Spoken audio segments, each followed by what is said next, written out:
We've received some questions from people wondering about what's happening in the market. So, Rod, one of the questions is the market is kind of slowing, but prices are still high. Is that true? Yeah, it's definitely true. Even though the market is down about 3 to 5% year to date compared to last year through September, prices are down about 3 to 5%, but they are still considerably higher than they were 2 years ago. This is mostly due to just the fact that there is what we call low inventory, or not many homes available compared to the number of people that want to buy homes.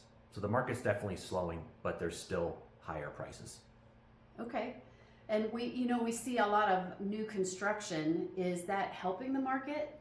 Well, you may see lots of new construction while you're driving around. It's really only solving a fraction of the problem. We need tens of thousands of additional properties, homes on the market, and the new construction, the builders are just not able to keep up with that demand. So it's filling a little bit of the gap, but not nearly everything we need. That makes sense. So with the higher interest rates, are they impacting our local market? And are buyers still able to get affordable monthly payments? Yeah, good question. So I hear this one a lot from a lot of buyers. The higher interest rates, which right now in late October, early November, rates are about 8% without any kind of discounts. And this is definitely slowing down the market for a number of reasons. One that may not be obvious is that if you currently own a home and you have a 2 or 3 or 4% mortgage, you might be hesitant to trade up and buy another place with an 8% mortgage. But for buyers, what the challenge is there is they're seeing that their monthly payments higher than they would have been a couple years ago. Or maybe they could afford a $700,000 house a couple years ago. Well, now they have to drop down in price, so maybe they're only able to buy a $500,000 house today, offering less because their affordability has changed. And some buyers that we know have actually just put their home search on hold completely until they think they either need to buy or rates have come down to a manageable point. To answer the second part of your question, we've posted 2 videos on how to make your monthly payments more affordable, and I'll put links to that down below in the comments. Are there some other ideas like putting an offer in on a home and asking for like a seller credit to help buy down that interest rate so that their monthly payments are lower too? So those are some things that we've been able to do for our buyers. Yep, I've recently gotten a couple of buyers under contract with a pretty significant amount of what are called seller concessions. This is money that the seller pays at closing, basically giving the buyer some money that the buyer then uses to pay an additional fee up front to reduce their interest rate, which translates to a smaller monthly payment. I covered that and about 9 other ways to reduce your monthly payments in those two videos I mentioned. Check those out. All right. So last question, we've been hearing this a lot. Are we in a housing bubble? And isn't this the same thing that we saw in 2008? Okay, I do hear that one a lot. And as far as we can tell, this is not a housing bubble. Back in 2008, 9, and 10, banks were lending money for very little low down payment, and with very, very loose guidelines on who they would lend money to. So basically, people who should not have been able to get approved for a loan got approved for the loan. Then when their financial situation changed, they weren't able to make payments, homes got foreclosed on, and those were selling at a huge discount compared to traditionally sold homes that are not in foreclosure.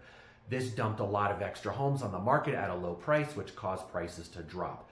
We are not in that situation right now. First of all, since that time, the banks and the government hopefully have learned an important lesson, and they've really tightened up lending criteria. So these days, people that own homes got loans where they could afford, and they were put through a very stringent vetting and approval process. The other thing is that virtually everyone that owns a home today, because prices have gone up, values have gone up so much, virtually everyone has strong equity in their home.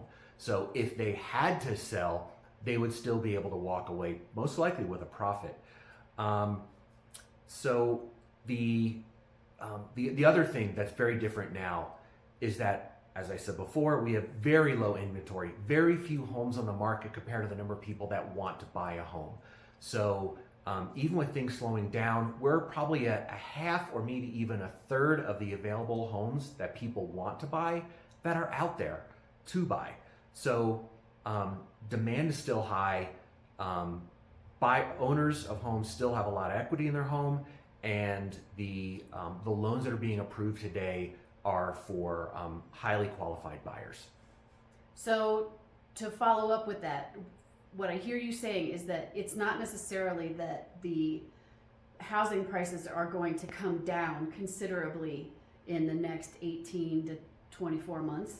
Well, we can't predict the future. However, the thing that's needed to, I think two things would need to happen in order for there to be a serious, we'll call it correction in housing prices, like a drop of 10 or 20%, which would be huge.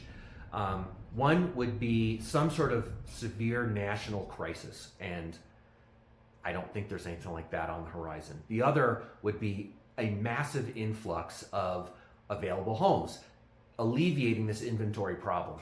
So as we said before, that's not going to happen. That's not going to happen because unless someone waves a magic wand, builders can't suddenly produce 25, 40,000 homes that we need in northern Colorado to balance out the supply and demand issue. So personally, I don't think you see an alleviation of this inventory problem. So I think high interest rates are causing things to slow down, which I think is needed. But unless inventory changes, I think it's going to be like this for a while. I think we're going to see homes appreciate, values appreciate at a much more moderate rate than they have been in the last few 5-10 years, where we saw 10%, 20% appreciation. I think those days are behind us for a little while. That makes sense. Thanks, Rod. If you have any other questions, please send them our way to rfishkin@kw.com or post them on our Facebook page. Okay, thanks. Thank you. Bye. See ya.